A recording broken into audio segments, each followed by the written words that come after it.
Նորից եղել է քննարկում։ Գիտեք, որ դասերի հետաձգումը հետևանք է առողջապահական խնդիրների։ Այսինքն հետևաբար կրթության նախարարությունը երկու անգամ արձագանքել է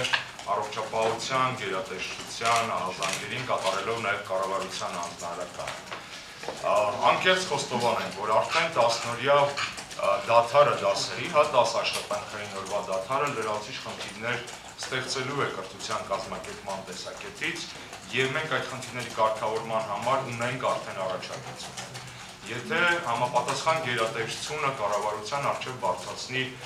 նմանատիպ խնդիր եւ եթե կառավարությունը ընդունեց այդ խնդրի գոյություն լինելը եւ կարեւորությունը տալով համապատասխան հանձնարարական, բնականաբար մենք կկատարենք մեր լիազորությունների շրջանակներում այդ հանձնարարականը։ Ինչպես կարելի է լրացնել դասերը, ակնհայտ է նաև, որ մենք չենք ունենա գարնանային արձակուրդներ։ Սա ակնհայտ է, որովհետև 10 օրվա, արդեն 10 օրվա դադարը կրթական գործընթացի 5 օրով մենք կարող ենք միանգամից վերականգնել այն դպրոցներում, որոնք գնում էին գարնանային արձակուրդ։ Հիշեցնեմ, որ ոչ բոլոր դպրոցներն են ունեցել գարնանային արձակուրդ, ինչու, որովհետև անկախ այս խնդիրներից, հիվանդացության եւ այլն, մենք ունենք բազմաթիվ մարզային դպրոցներ, որոնք մեզ դիմում էին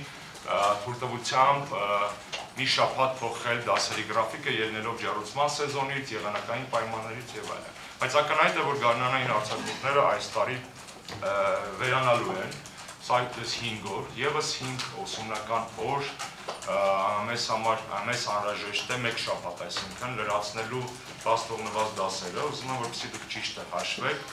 մեր ուսումնական ծանրաբեռնվածությունը տարբեր է առաջինից 12-րդ դասարան, առաջին դասարանում ընտարական դպրոցում միջինը 23-24 ժամ է շաբաթական ծանրաբեռնվածությունը, ավագ դպրոցում 33-34,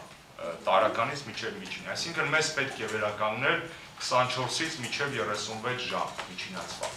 Դա հնարավոր է անել բացի արձակուրդների վերացնելուց, նաև զուգահեռ հետևյալ եղանակներով, ինչը մենք կառաջարկենք, որպեսզի դպրոցները իրենք ընտրեն։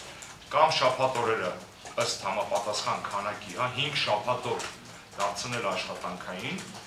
եւ 5 օր լրացուցիչ պարապել, կամ եւ, նայած կամ նայած դպրոցները ինչպես ինքնակազմակերպվեն, նաև լրացուցիչ մեկական ժամ դնել շաբաթվա ընթացքում, ինչը իհարկե եթե անկեղծ խոսենք ամենաանցանկալի տարբերակն է, բայց կարող է ստիպված որոշ դպրոցներ գնան այդ տարբերակի։ Ինչու է անցանկալի, որովհետև տեղից էլ